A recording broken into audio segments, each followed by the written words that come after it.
February, which is probably the worst month to come out for anything. But this is Sensible Nonsense. This is the Sensible Nonsense Project, which is a project I started 8 years ago. I think this is either the 10th or 11th or maybe 12th event that we've done of Sensible Nonsense.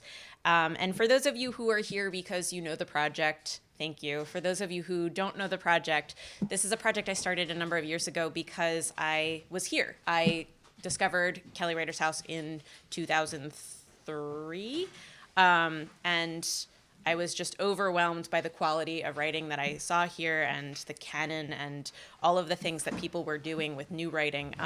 But what I didn't see any of, and what had really, really turned me on to writing at first, was children's books. So I really wanted to carve out space to kind of honor the importance of that, how pretty much all of us who get to an institution of higher learning connected with books on some level when we were children. And the fact that we loved these books didn't mean that we were smart or not smart. It didn't mean that we were bookish or not bookish. It meant that we were human. It meant that it was the first work we were doing to connect to stories and to figure out kind of where we fit in the world.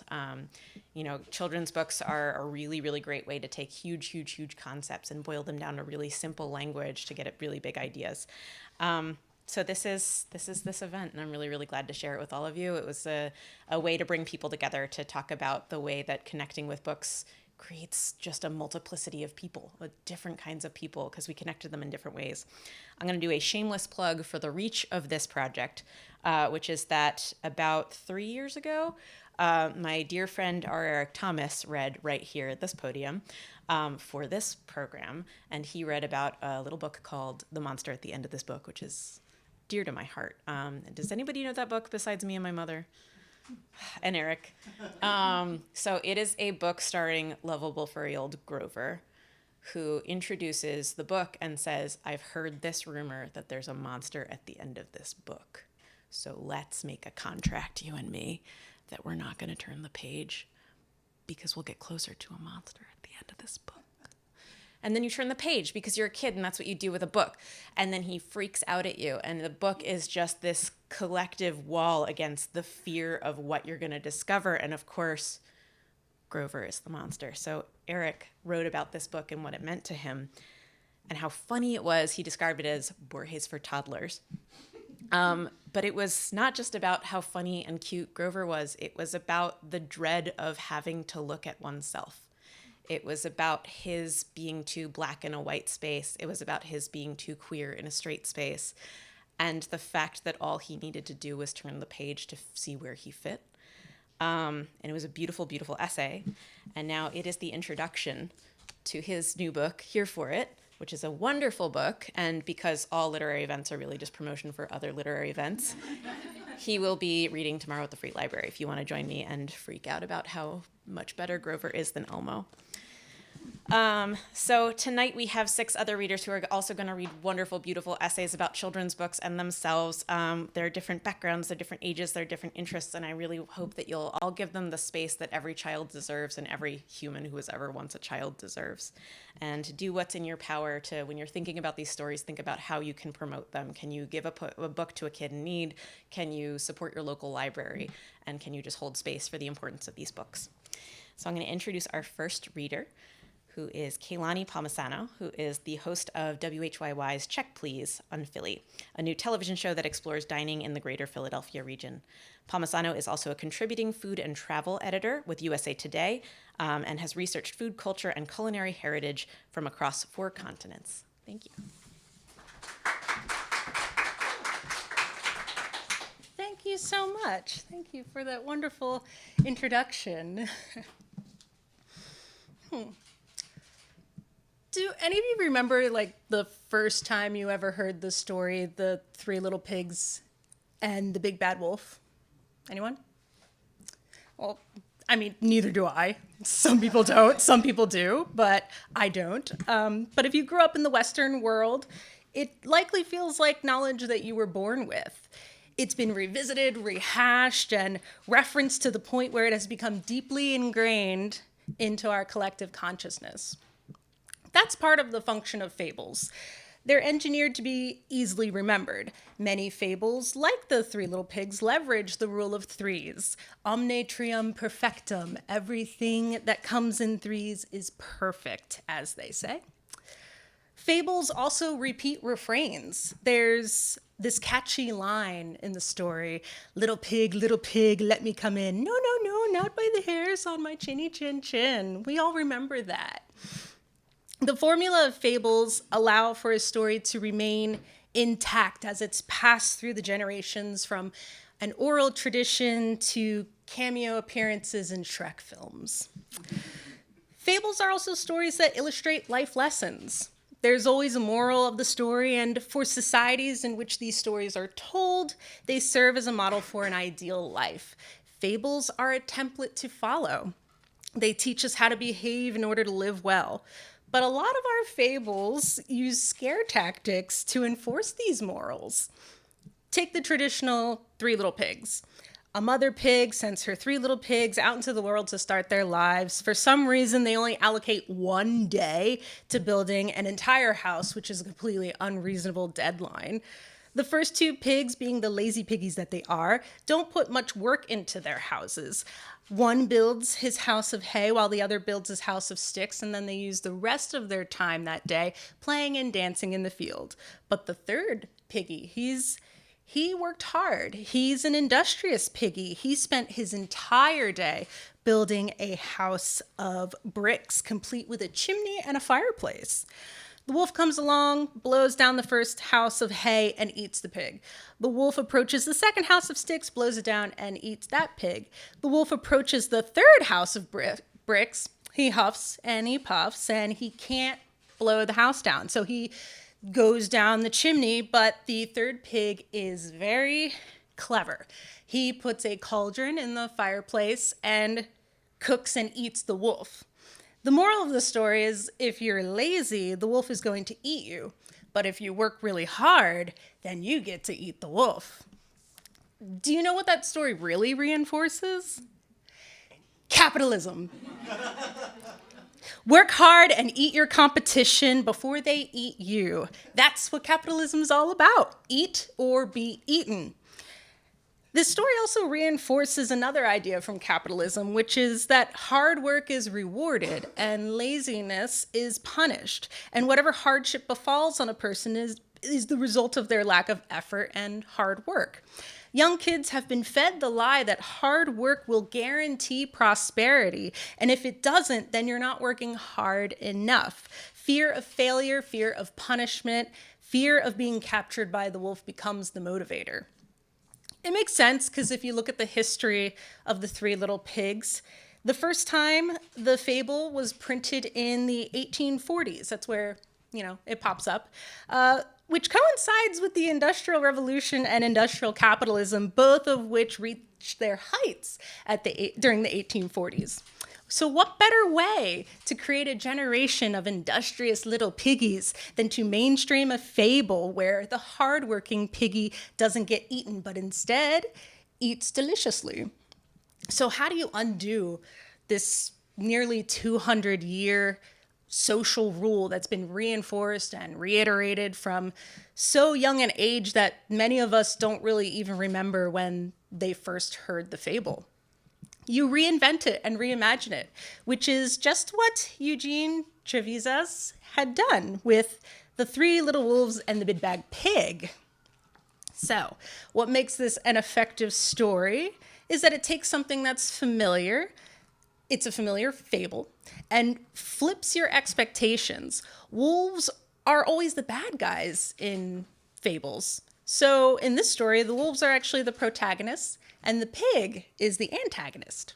Even the cover art, illustrated by Helen Oxenbury, let me see if I can find it. It's a play on the famous Great Depression photograph, Lunch Atop a Skyscraper. As you can see, the little wolves are kind of like these workers during the Great Depression. That picture depicts workers taking a lunch break on the 69th floor of what would become Rockefeller Center. And it feels like a subtle nod to the idea of like a work-life balance, which is kind of what the story kind of goes through.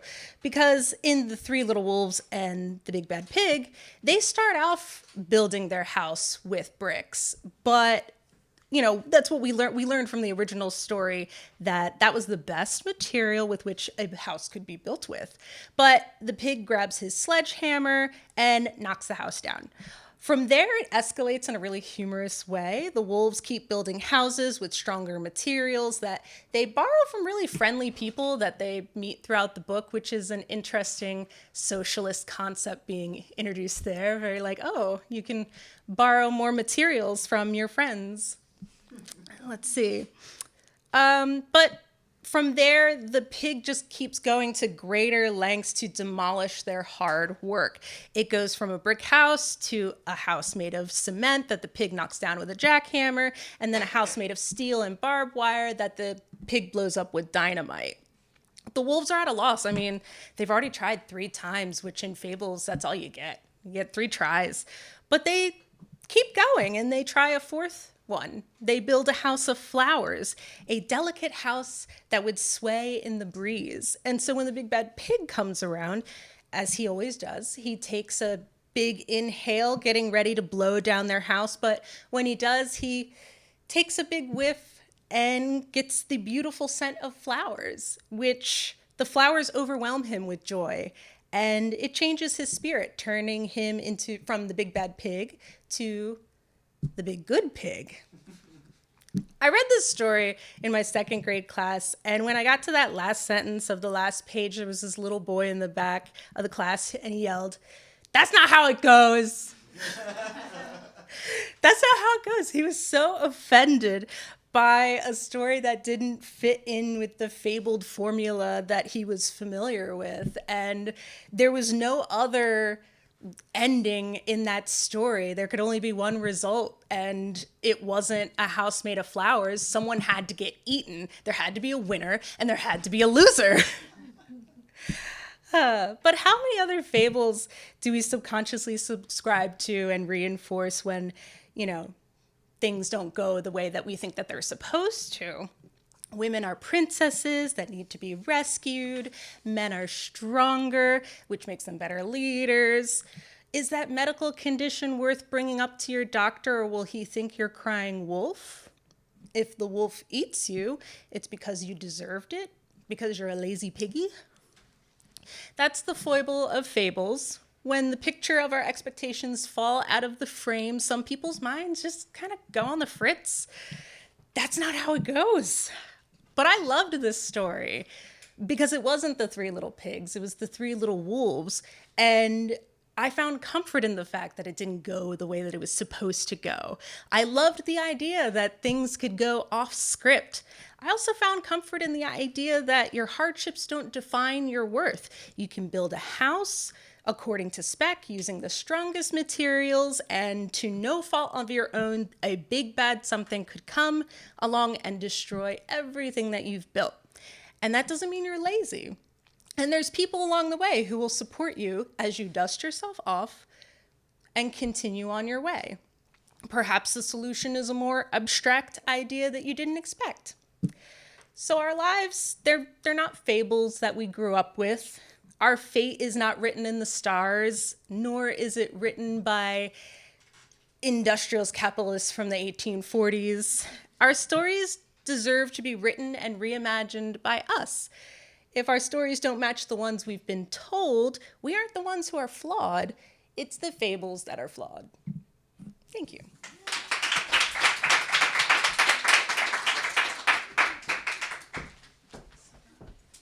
I feel like we should do a whole other special edition sensible nonsense of the stories that disappointed us and don't serve us. I'm going to introduce our second reader, who I've known since he was a freshman here, and I think he's a senior now. Is that true?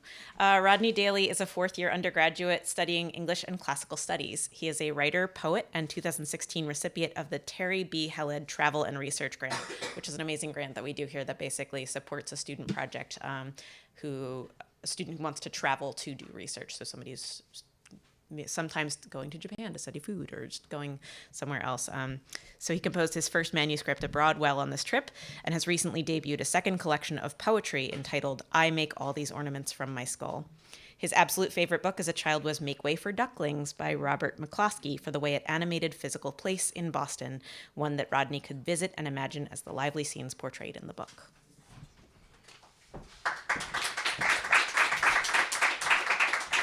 Hello. I'm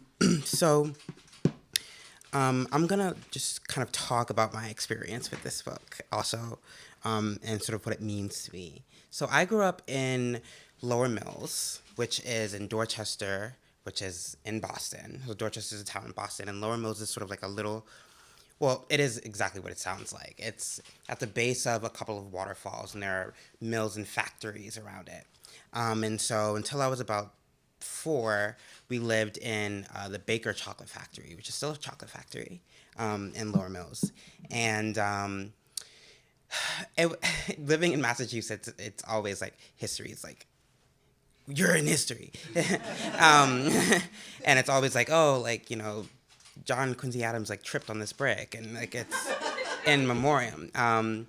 And so I'd always been fascinated with physical sites, with sort of natural phenomenon and natural sites. And when I was young, I was a rock collector, but a lot of the different rocks I would get would come from sort of down near the water. And when we moved like less than a mile away. So deeper into Dorchester, but still near Lower Mills. I still get my hair cut in Lower Mills. So I, from the very beginning had always had sort of an affinity to visiting sort of sites that were animated by historical records or historical events, because I'd always been sort of confronted with them in that narrative. And the fact of the matter is, it is cool to live in a city where you can, go to, walk the Freedom Trail. But it's also frightening because of so many nightmares and terrors that have happened historically in one of the oldest cities in America. And so for me, I wanted to see my city sort of imagined or animated in sort of a magical way that brought me closer to being there physically, but also took me to another place, allowed me to see what I was seeing in a different way. And my mom actually was the first person to read Make Way for Ducklings for me.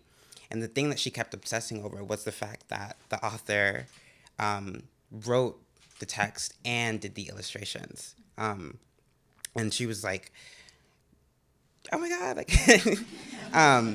and she was kind of more fascinated at the time with the book than I was. And so I got this copy from the library. And one of the great things is that all of the illustrations in the book are sketches of real places.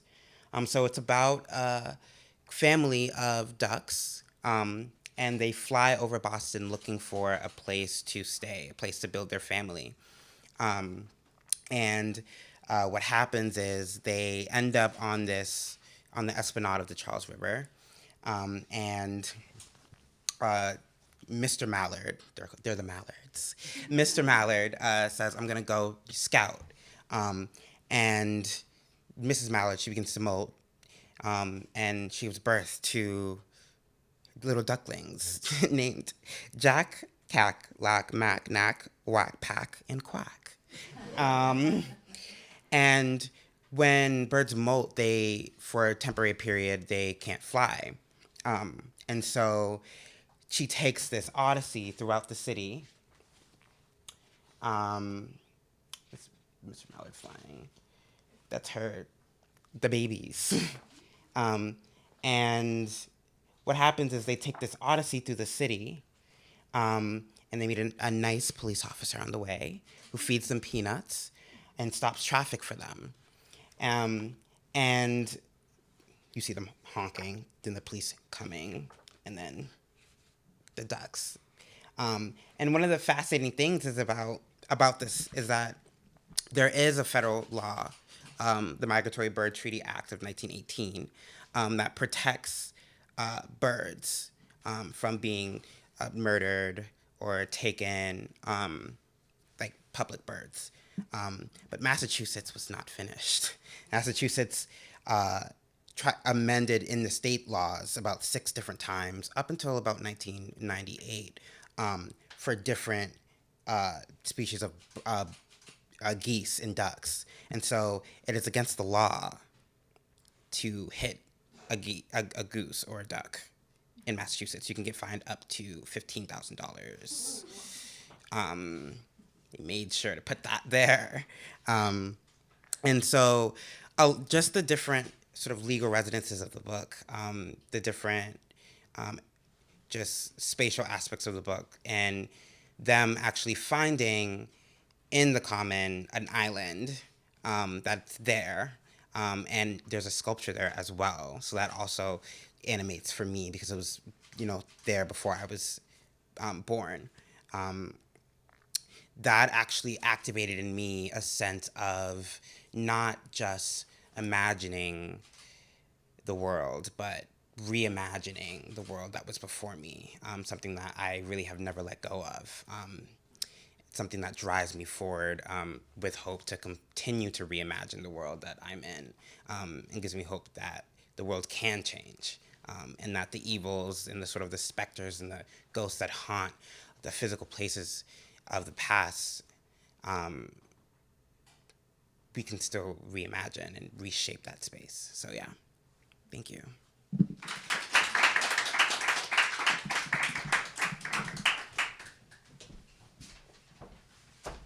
Thank you so much, Rodney. I told Rodney that I have a Make Way for Ducklings Christmas ornament that comes out on my tree every year. It's a very important book to me.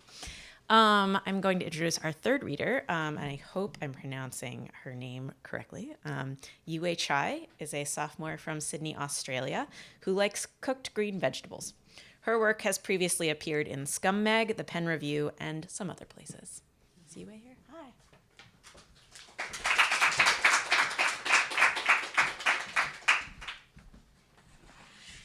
Hi. This is weird because usually I'm sitting at the back.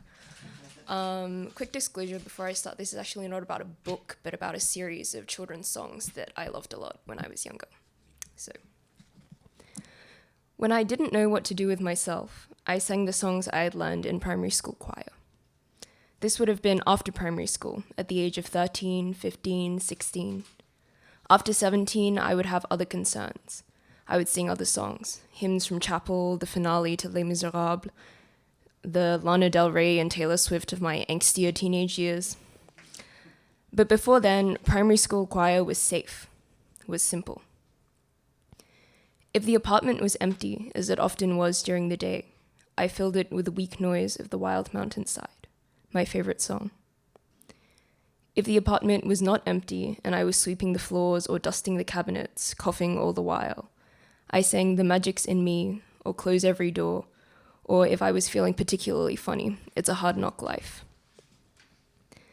My memory of that time is not centered on those songs, but rather the summers, when the days stretched into one another in a way that was enormous and lethargic and terrible. But I suppose even though I forget them, the songs were still there. I can't say that I was or that I am very good at singing. I realized that my singing voice is more similar to my mother's than I would have appreciated at the time. The accent is different, the shape of the vowels, the tone. My voice is a little lower, hers sweeter, and strangely more girlish. But we both sing high and fluty, with a little too much air in our throats to really be in key. My mother sings more often now in the new house that my family moved into the year I left for college. In the apartment where we lived when I was in primary school choir, she did not. I can't remember how or when, but at some point I learned that my mother thought that I was always happy in those days, because she only ever sang when she was happy, and I was always singing back then. Thinking back on it, I guess primary school choir itself was not particularly significant to me. I joined at the age of 8 and stayed on until I was 11, 3 years of practice for an hour and a half before the start of classes every Wednesday morning. I forget the name of our choir teacher or the boy who would accompany us on the piano. But the songs we learned were a curious mix of things from Disney movies, Broadway musicals, vaguely Christian hymns, and the sort of stuff my parents would have called pop. With each new song, we would be given a new lyric sheet, sometimes even a musical score. I still have a folder somewhere back in the new house, full of all of the songs we ever did over the course of those 3 years. And I can sing most of them by memory, both the alto and the soprano parts, easier than breathing. Thinking back on it, I realized that my childhood was musical, but this surprises me because I've never thought of it that way. In primary school, there was choir and then band. Before that, in infant school, how we all gathered in the school hall to sit in neat rows and play our recorders. Outside of school, Viva La Vida on the radio as my mother drove me to piano lessons. At home, the cabinets full of cassettes and then CDs, and my father with his reminiscences of harmonicas and guitars, and the squat looming stereo which poured music into the old apartment back in Ashfield on those long summer afternoons before summer became a weight around my neck. I can recall all of them, but imperfectly, as though for so long they have only been background noise. But I guess, isn't it funny how, even if you don't think of them, half forget them, believe them to be otherwise, some things stay with you for reasons you can't understand? And the thing about the songs you learn as a child is that they can be utter nonsense, and somehow you still know them, you still love them, in that strong and gentle and inexplicable way you only ever love things you first encounter when you are small, and do not yet know that you are meant to be more discerning about love. I don't really know that there's a lesson to it. I am now 19 and it is summer again, and I find that I forget much of the feeling that I had at 13, 15, 16, when I returned to those primary school choir songs. All I remember for certain is that at the time, if I was singing, then I didn't have to be bored. Or if I was something worse than bored, then it didn't have to be as bad. Also, it is true that you can learn a lot about a person from the music that they listen to or the songs they choose to sing. I suppose I must have been conscious of this too, at some level. At 13, 15, 16, when other songs would have been too close to home, The Tailor and the Mouse, or Colors of the Wind, or Chattanooga Choo Choo were easy. Maybe I didn't know what to do with myself, but that was okay. And if my mother thought that the singing meant that I was happy, then she could think it. The songs themselves were nonsense, but I think that was why they were so comforting.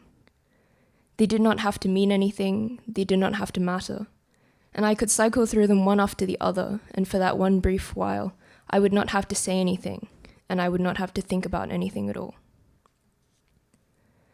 And the thing about the songs you learn as a child is that they sing from the mouth like a habit, like a blanket, like an old friend. Maybe there doesn't have to be a lesson to it. Maybe the lesson is that things don't have to mean a lot to be enough. Maybe this is all construed and contrived, a haze of memory now that I am 19 and it is summer again. Only I am halfway around the world from that old apartment, and the long bright days seem to verge on weightlessness. I forget. Sometimes things are safe, and sometimes, more than that, they are just there. Thank you.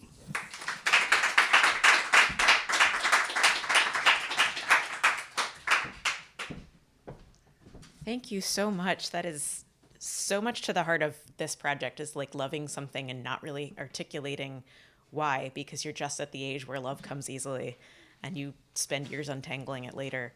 I'm going to introduce our fourth reader while I collect my thoughts around that. Rebecca Starr is the director for academic engagement and the librarian specialist for classical studies at the Penn Libraries. She is a native of Oakland, California, lived and worked long enough in the Midwest, and has been in Philadelphia for almost 9 years. She has been an avid reader since learning to read in first grade and is still reading 4 books or so at a time now, to be read at different times of the day and night to match concentration levels. The first book she ever checked out from a library was Sailor Sam.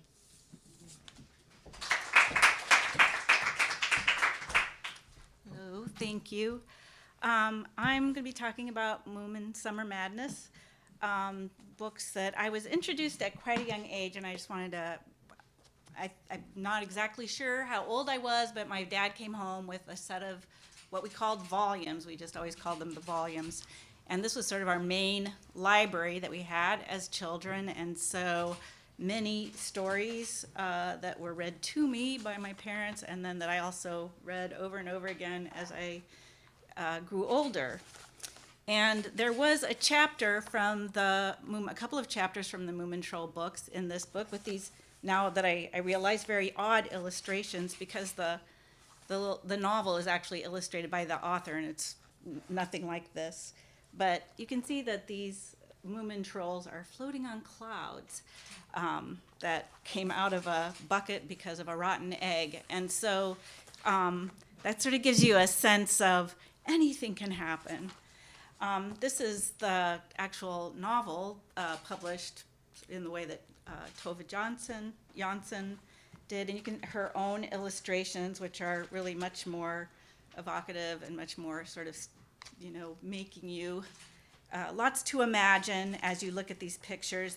Whereas these trolls look kind of, like little humans, the Moomin trolls are actually look a little bit closer to a hippopotamus than that in her books.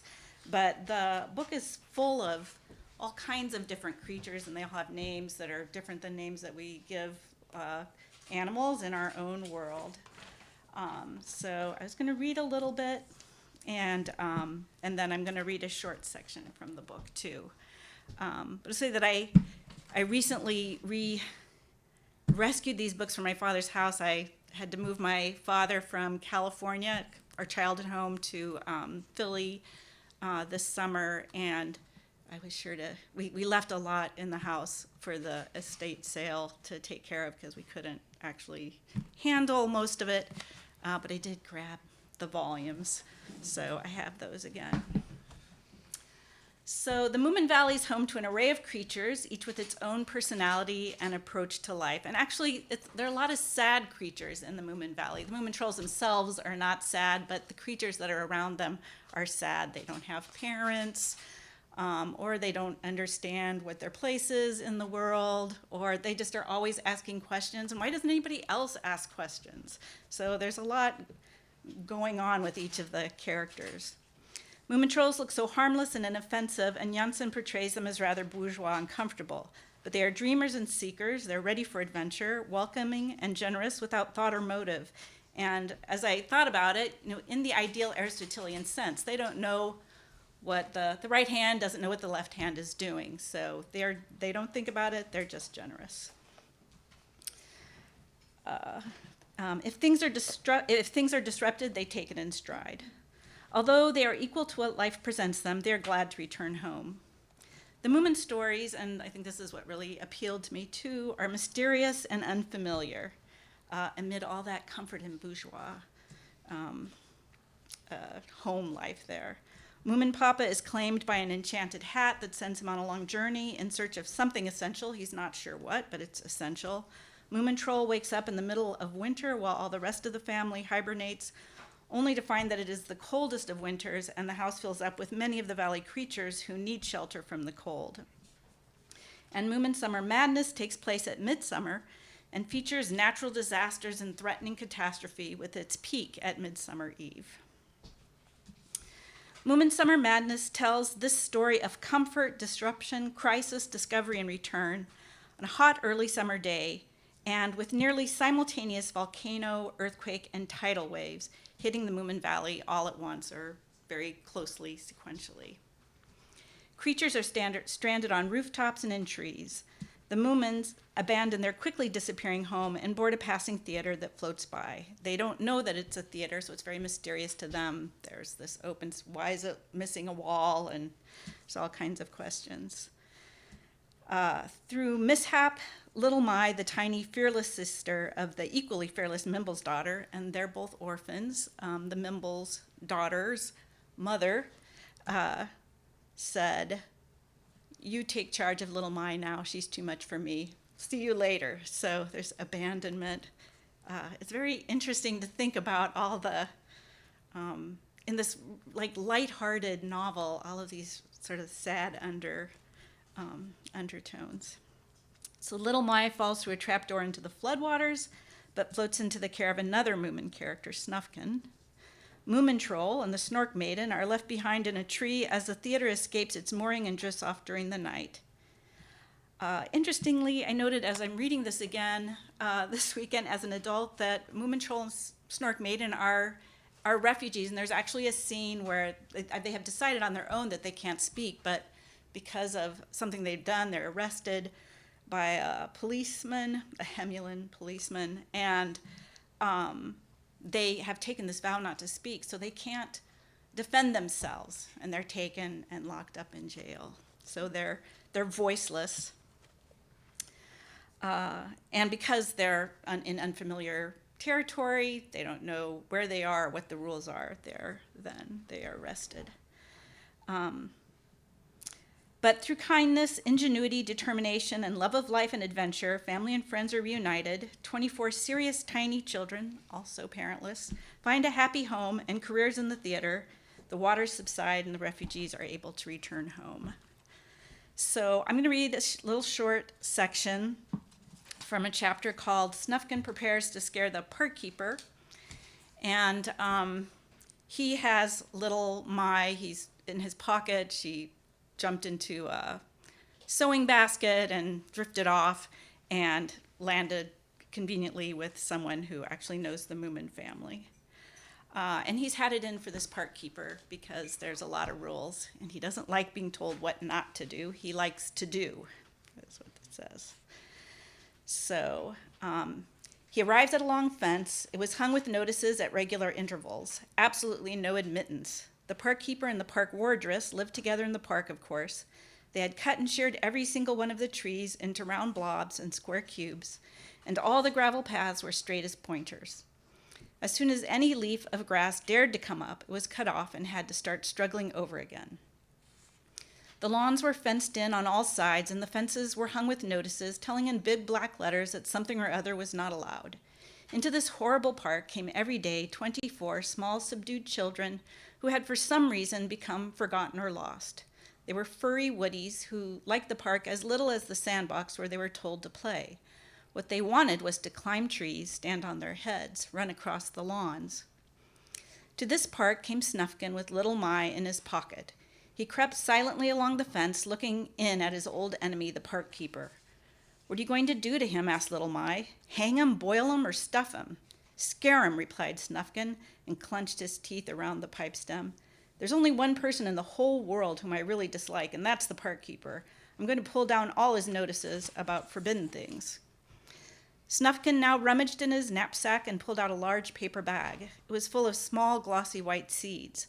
"What's that?" asked little Mai. "Hattie-fattener seed," answered Snufkin.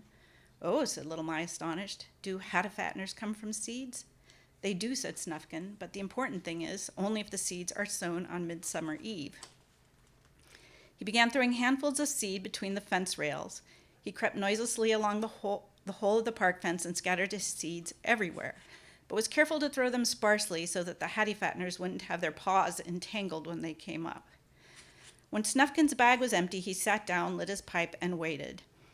The sun was setting, but the evening was warm, and the hattie-fatteners began to grow at once. Here and there, on the neatly mowed lawn, round, white blobs were appearing like snowball mushrooms. "Look at that one," said Snufkin. "In a little while, it'll have eyes over the earth." So here's a picture of the hattie-fatteners coming up, and they're electric. And so this is the park keeper who's absorbing the electricity. "They're specially electric when new grown," explained Snufkin. "Look now, he's got his paws." The air was already filled with a faint rustling sound from all the growing hattie-fatteners. The park keeper still hadn't noticed anything unusual because he was keeping a keen eye on the little woodies. But on the lawns all around him, hattie-fatteners were shooting up in hundreds. They had scarcely more than their feet left in the ground. Soon they would take their first steps. A smell of sulfur and burnt rubber drifted through the park. And the hattie-fatteners are attracted to the park keeper because of his buttons. And so the park keeper and the wardress run off. Snufkin and little Mai tear down all of the signs that say what not to do. And the little Woodies see Snufkin as their hero, and so he leaves with 24 little creatures clinging to him. And he says, as if one weren't enough, well, come along then, but don't blame me if everything goes wrong. And then later, Snufkin and the Snork Maiden come across the signs and build a midsummer bonfire out of all the signs, and that's why they get arrested. But everyone is reunited and return home. So, but anyway, I highly recommend these books. They're still enjoyable to read as an adult, and I think there's lots to discover there. So, thank you.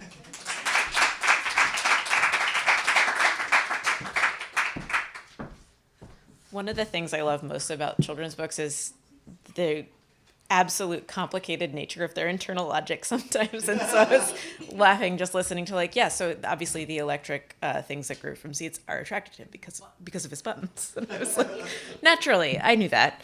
I'm going to introduce our next reader. Gabriela Portillo Alvarado is a freshman in the College of Arts and Sciences. She's undecided but hopes to study some combination of Latin American and Latino studies, health and societies, and Hispanic studies. Aside from class, she writes poetry and essays and works at Kelly Writer's House. Her entire Instagram Explorer page is cats.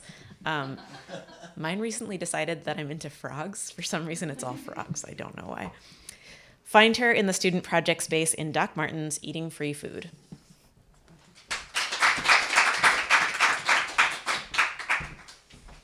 Hello. I'm just going to read this. I've been thinking about this book and how it plays into my identity as Latinx. It's called Una película en mi almohada, a movie in my pillow by Jorge Argueta.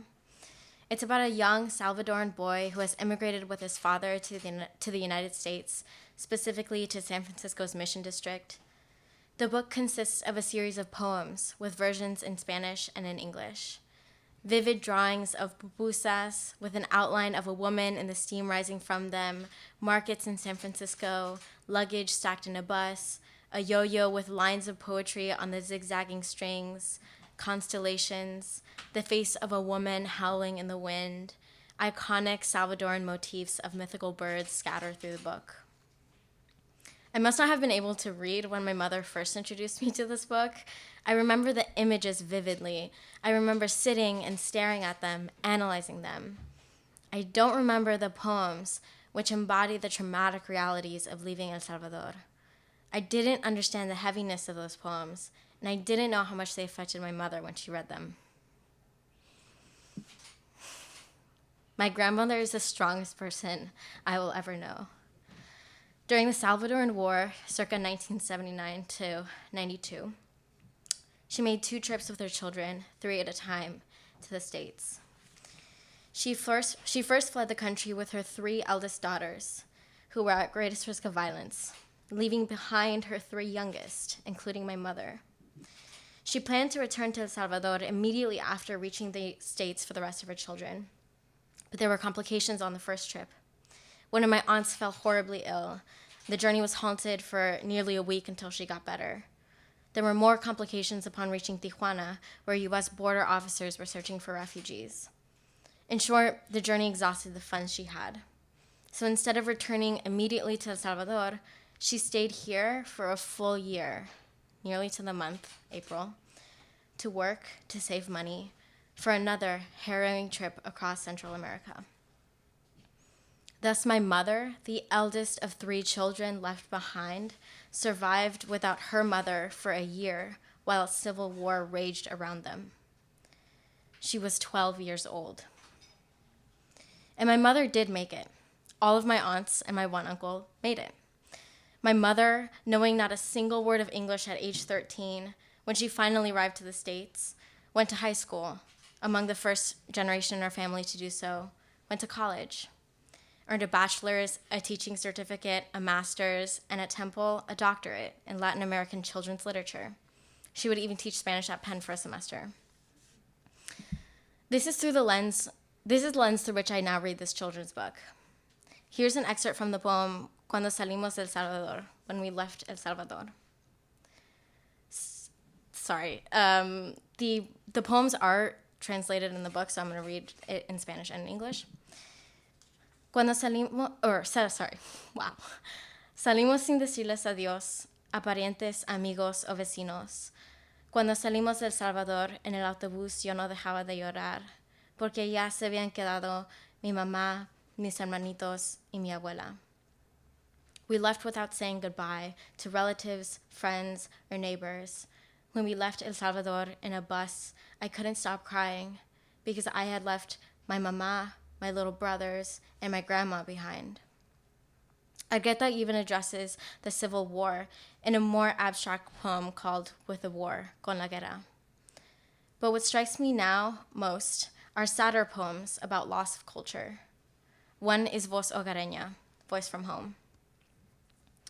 En el correo hallé una cinta grabada con la voz de mi abuelita, hablándome y cantándome en náhuatl y en español. Jorge, Jorge, quizás ya nunca vas a volver. Jorge, Jorge, no te olvides que en náhuatl tetl quiere decir piedra y niyoyotl mi corazón. In the mail, I found a tape with my grandma's voice talking and singing to me in náhuatl and Spanish.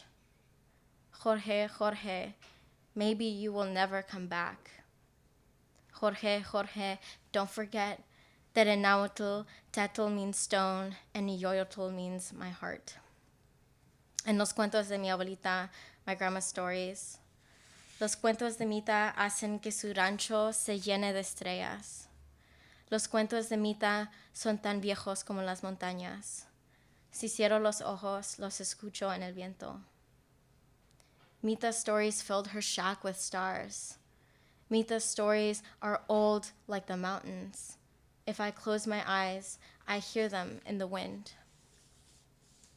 The history of my family, of all of Latin America, is not without triumph, not without celebration, but it's also riddled with strife, grief, atrocities, massacres, disappearances, slavery, sexual violence, unspeakable horrors.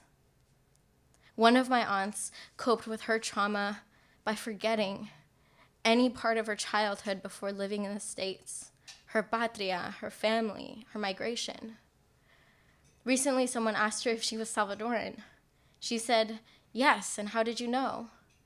They said, Salvadorans have a look. My father and I speculate that none of my mother's family has ever talked to each other about the trauma of fleeing their homeland, their patria. It's been almost 4 decades. I have the urge to lead them to a conversation that through talking, that they can heal maybe a little. But it's not my place. I most likely will never understand tragedy, terror, violence of that level. But I also come from that violence, that terror, that tragedy. From the color skin, I must have the blood of colonizers, aristocracy, oppressors in me. And from my father's hue of indigenous, peasants, oppressed as well. How can the blood in a single vein possibly be so mixed? There is so much pain in my family. How can I hold it? How can I ever know it?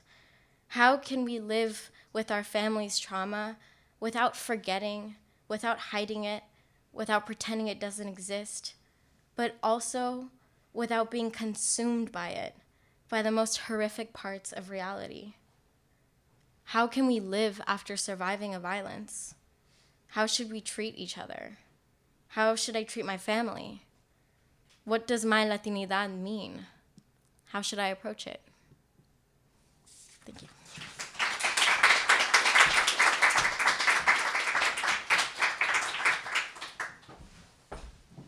Thank you so much, Gabriela. We are coming to our final reader, Eric Smith, who is possibly one of the best and most on-the-nose people we could invite to this program. Eric is a young adult author and a literary agent, but he also kind of makes it a personal mission to almost be a redistributor of wealth when it comes to young adult novels. He is carrying free books pretty much everywhere he goes, sends them to classes and shelters and community centers. And he gave me a copy of his latest, which is Don't Read the Comments. I have not yet read it. My guess is that at some point somebody reads the comments and drama ensues, but I will find out. As an agent with PS Literary, Eric has worked on award-winning and New York Times best-selling books. His latest novel in his author life, Don't Read the Comments, just published in January with Inkyard Press. Please welcome Eric. Hey, thank you. And yes, they read the comments. It's like Chekhov's comments, like they're there, they're going to interact with them. But yeah, thanks for having me. So as a writer of young adult books, I get asked the favorite childhood book question, like, a lot. And it's a hard one for me because as a kid and a teenager, one of the first books I felt seen in was this book called High Fidelity by Nick Hornby, an adult novel about a grown white guy who learns very little lessons. But this was one of the first times I saw myself, a music-obsessed kid reeling with heartbreak and complicated emotions, dealing with that the same way I was as a teenager, except in High Fidelity, it's more about classic rock, and in my life, it was more about the music you'd hear, like going into Hot Topic or something. So at first, these were the books that I threw myself to when I was a teenager. Novels featuring men who were like sensitive disasters, like High Fidelity and About a Boy, authors like Adam Davies and Michael Chabon, because I was a disaster of bumbling emotions, and I came from a home where that sort of thing really wasn't talked about. I was raised to bury your feelings down deep in like a little pocket in my chest. Family secrets and feelings go where they belong, and that's to the grave at all times. And that's not healthy. And luckily I've grown. I've realized that that's not a healthy thing. But when I think back to the books that I took out of the library the most as a kid, pre-discovering High Fidelity, the novels that spring to mind for me are Goosebumps, which I'm sure many of you might have picked up, and the novels of a guy named Gordon Corman, who I just recently discovered is still publishing young adult books 20 years after the fact that after I picked up his first one. Every week or so, my mom would drive me to the Elmora branch of the Elizabeth, New Jersey Public Library, a small building that was effectively one big, like, cinder rectangular block that had this really small children's section with really weathered, beat-up paperbacks. And I would take out the same books again and again and again. And one of them was this book called The Twinkie Squad. So in this book, readers meet this kid named Douglas Fairchild, who talks this really big talk about where he's from, this made-up country called Pafkafkia. And this kid is an absolute mess. He's the son of a United States ambassador, and he's born on a plane that's traveling from the Middle East. So he claims he's from this made-up country that's supposed to be somewhere in that mess. And he attempts to make this traditional lunch from the quote-unquote people that he's from. He writes about the history of the place all the time, but the reality is that it doesn't exist. It's not a real place. And I haven't thought about this book for a really long time until you invited me here, or why I loved it so much. These kids and their squad, called the Twinkie Squad, are the special needs group that are given this name by other students. And they're all a bit of a mess. They cause trouble. They do all kinds of pranks. And Douglas, he attempts to give them this better name by calling them the Grand Knights of the Exalted Carpuzzi, this supposedly noble order from his country. But it turns out Carpuzzi is just a random word he made up from his alphabet soup one day at lunch. So the reason this book struck me so hard back then when I was little is that I'm adopted. I don't know if you could tell, what with my name being Eric Smith and the fact that I look like this, and for those of you listening to the recording, I'm gesturing at my face. So growing up, identity was this major issue for me. We didn't have my origin story on record someplace, where I was from, what my background was. So I did what a lot of kids do when they're in that situation, what a lot of adopted kids do, is that I did what Douglas did in the Twinkie Squad, and I lied all the time. I said I was from here or there, whatever I thought would make them like me a little bit more, make me more interesting, make people ask less questions. I grew up in this beautifully diverse city where the kids I hung out with had flags on their backpacks. They brought in food on sharing days that was from wherever they were, that was significantly better than the food my parents always made. And whenever it was my turn to bring in my culture's delicacy, I never had anything. I was the equivalent of the mystery meat in the school cafeteria. And that's what Douglas goes through in the Twinkie Squad, in a way. He knows this place that he's making up. It's not where he's from. He admits to some of the nonsense eventually, like that what he was writing in his notebook the entire time was just the word blah again and again and again. But as the son of this big deal diplomat, he's always felt a bit overlooked, right? His siblings are a big deal. He can't compare. So he acts out to show that maybe he can. As an adult these days, I'm lucky. I have a lot of the answers. I know where I'm from now. I'm in a place where I can search for those answers, where I can afford to pay for them. But when you're a little kid, that's not really an option. You can't buy your answers. Not everyone is Batman as a young child, especially when you're a kid who's born in before the internet was readily available for digital sleuthing. So while Corman's character wasn't really a reflection of me back then, looking back, I can see why I was so wildly drawn to this book and this kid, why I read it so many times. Because sometimes as kids, you suffer quietly, right? In ways that seem very funny to others, like my friends who knew I was lying the entire time, that I wasn't from the places I was saying I was from. But you are, in fact, in difficult ways you're not really aware of yet. I'm aware of them now. I'm aware of the stuff I experienced back then. And I'm glad I had a book like this to get me through it. And yeah, that's the Twinkie Squad by Gordon Corman. That's it. That's what I got.